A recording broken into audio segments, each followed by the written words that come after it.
What a journey of accomplishments and service to the Prince George's community. And the past 10 years has been no different.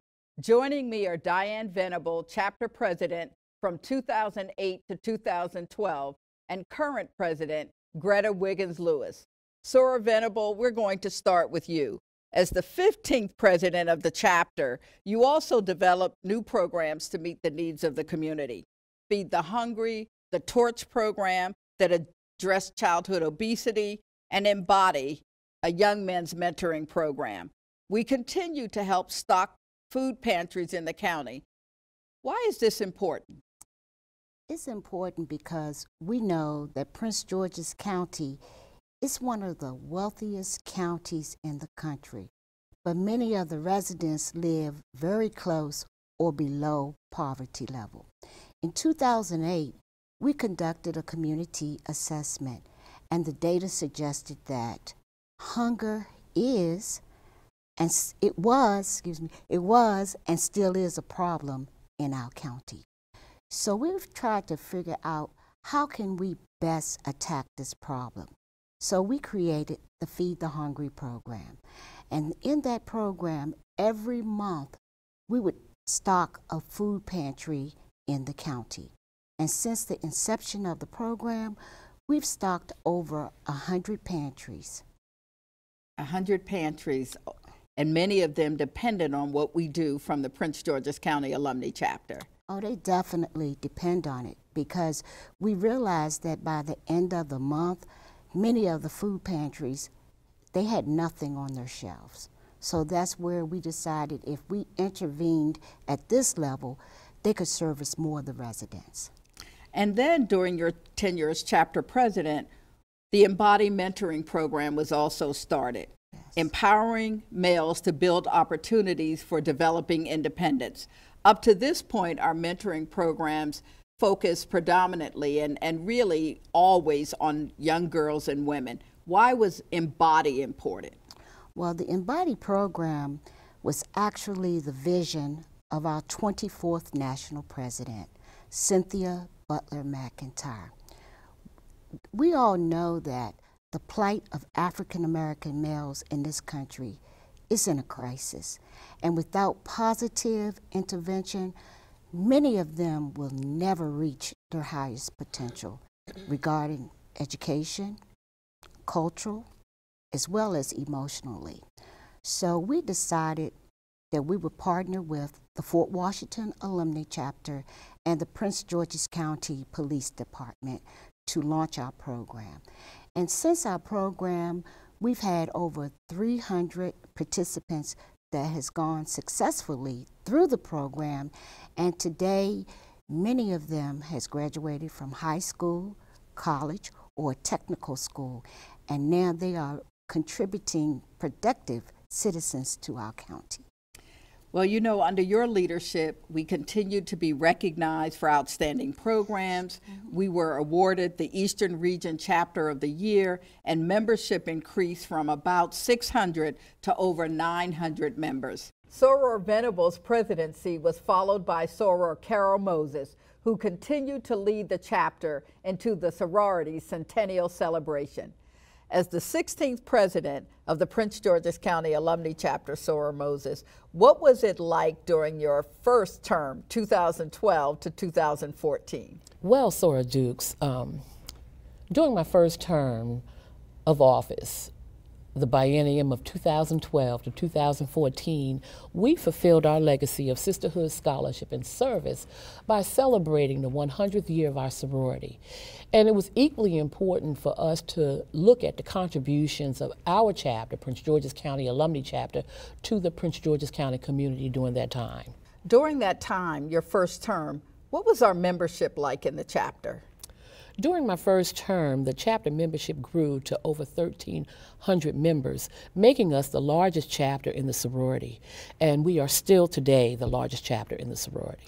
So as you think about that, certainly leading that number of women, college-educated women, had to be an amazing experience. So talk to us too about just your experience as the chapter president, and then one or two of what you consider to be signature programs during your terms.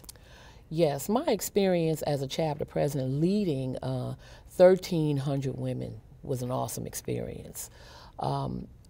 It provided us greater exposure and impact in the community.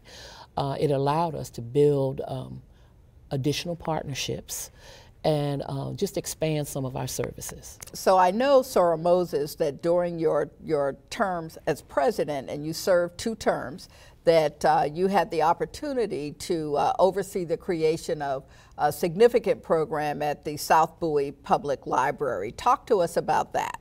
Yes, the partnership that our chapter formed with the South Bowie Public Library was a STEM partnership.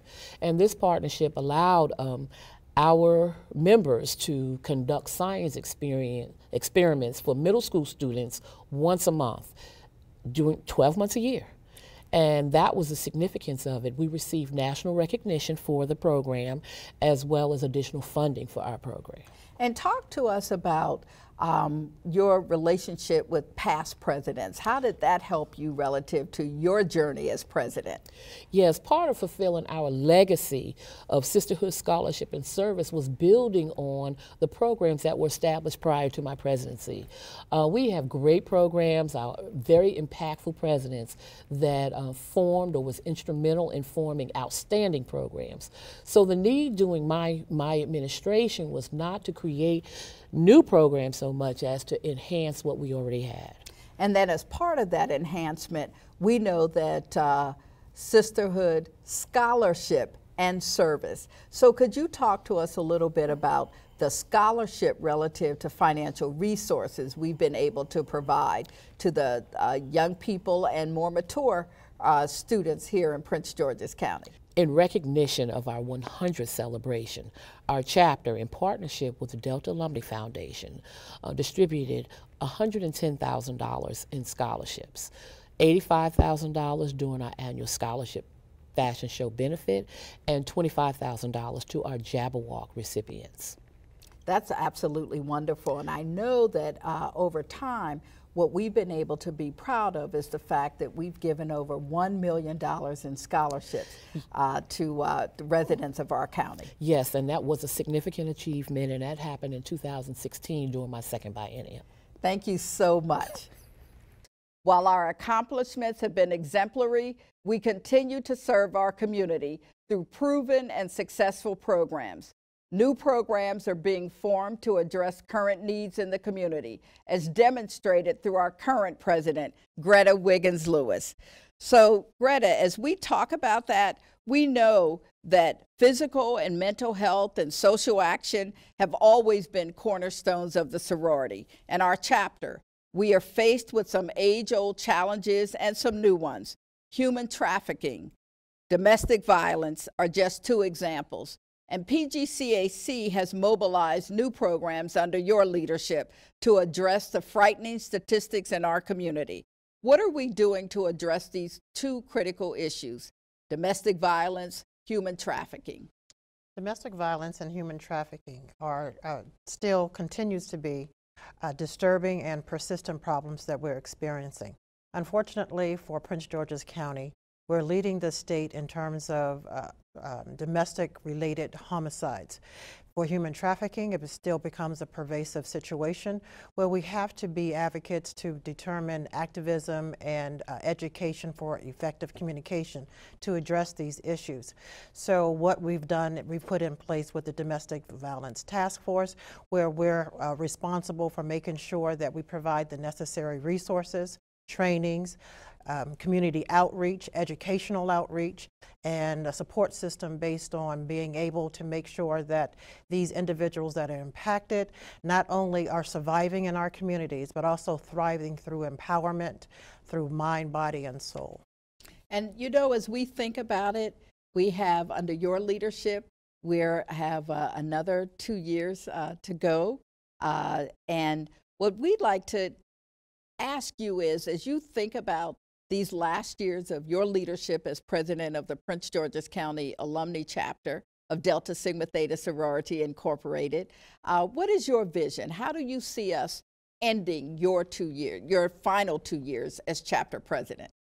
Well, in the words of Reverend Dr. Martin Luther King, what affects one directly affects us all indirectly. I cannot be what I want to be unless you become what you ought to be. So in knowing that, with the sorority always having social action and those type of activities in the forefront, continuing to fight in terms of those individuals that need support, making sure that we're now forming or have established the strategic planning task force, where we're going out to determine what's the best programs that we can evaluate and put forward for not only our communities, but also to make measurable goals and determine what other types of situations that we can make sure are better examples of doing the right thing, because it is the right thing to do. We are an organization called to serve, and serve is what we do. Thank you. Thank you for that, Sora Venable, Sora Lewis. Thank you so much. Thank you.